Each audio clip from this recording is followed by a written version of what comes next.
నదులు కాదు, అరణ్యాలు కాదు, ఖనిజాలు కాదు, కలల ఖనిజాలతో చేసిన యువత. నిజంగా స్కిల్ డెవలప్మెంటే ఉంటే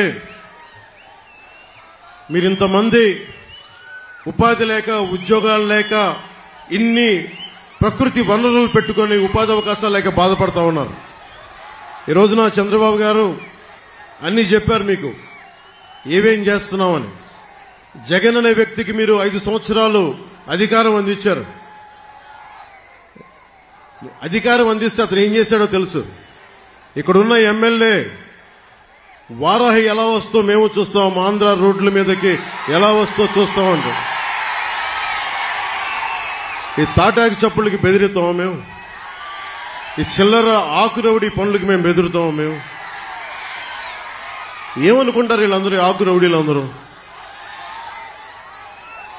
చిన్న చిన్న అతని కొడుకు అంట, పేరు కూడా నాకు తెలియదు సరిగ్గా, అతను ఎమ్మెల్యే అభ్యర్థి అంట.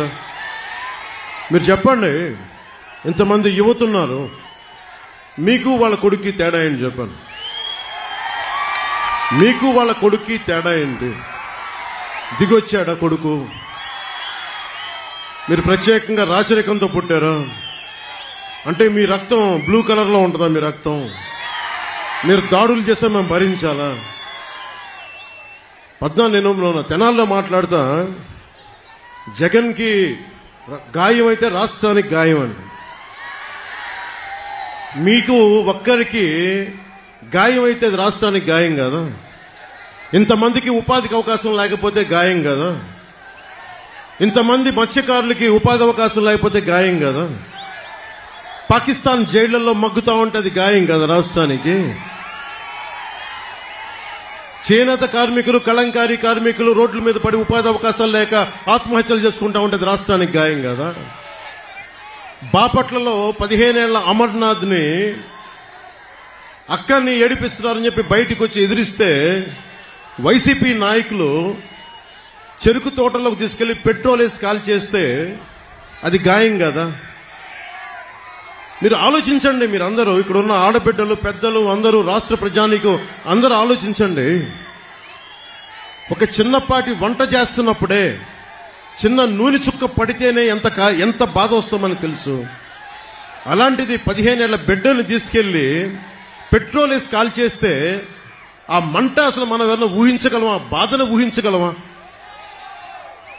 అలాంటి అది వదిలేసి ఇతని తలకి అతను కొట్టుకున్నాడో, ఎవరు ఇసిరారో అతనే, అదంతా మనకు మాయ ఎలా జరిగిందో తెలియదు. గొడవ మాకు ఇతనికి పనే? మాకు ఇతని మీద మాకు కూర్చోబెట్టి దాడులు చేయడానికి మాకేం పని లేదా? మాకు వేరే పనులు లేవా మాకు? అయినా మీలాగా క్రిమినల్సా మేము? అందరి మీద దాడి చేసే నీకు అసలు నీ మీద ఎవరికైనా దాడి చేయడానికి ధైర్యం ఉంటుందా? నువ్వు బతకనిస్తావా? నువ్వు సొంత బాబాయిన గొడ్డలతో అడ్డంగా నరికి చంపేశావు. నువ్వు ఆ నరికి చంపించిన వ్యక్తులు నువ్వు వెనకేసుకొస్తావు. ఇలాంటి వ్యక్తి అంటే కూర్చోబెట్టి కేంద్రం మెడలు ఉంచుతాడంట. కేంద్రం మెడల్ అంటే ఎవరు? నరేంద్ర మోడీ గారు. వెళ్ళి నరేంద్ర మోదీ గారితో మాట్లాడగలవా? సోనియా గాంధీ గారు స్పెషల్ కేటగిరీ స్టేటస్ అప్పుడు, రాష్ట్ర విభజనప్పుడు చిన్న ప్లే కార్డు పట్టుకోవడానికి నువ్వు దాక్కొని అంత పిరుకోడివి. నీకు ఒక దమ్ము, ధైర్యం, అంత ధైర్యం ఉందా మీకు? నేను మీకు ఒకటే చెప్తా ఉన్నాను, మీరు ఆలోచించాలి మీ భవిష్యత్తుకి. దశాబ్దం నుంచి రోడ్ల మీద తిరుగుతా ఉన్నా. ఇంతమంది చిత్రకథా నాయకులు ఉన్నారు. మెగాస్టార్ చిరంజీవి గారు ఉన్నారు, రెబల్ స్టార్ ప్రభాస్, మహేష్ గారు, అల్లు అర్జున్ గారు, రామ్ చరణ్ గారు, జూనియర్ ఎన్టీఆర్ గారు, ఇలా ఎంతో మంది నాయకులందరూ ఏ రోజు కూడా చిత్ర పరిశ్రమని రాజకీయ పరంగా ఎవరు వేధించలా.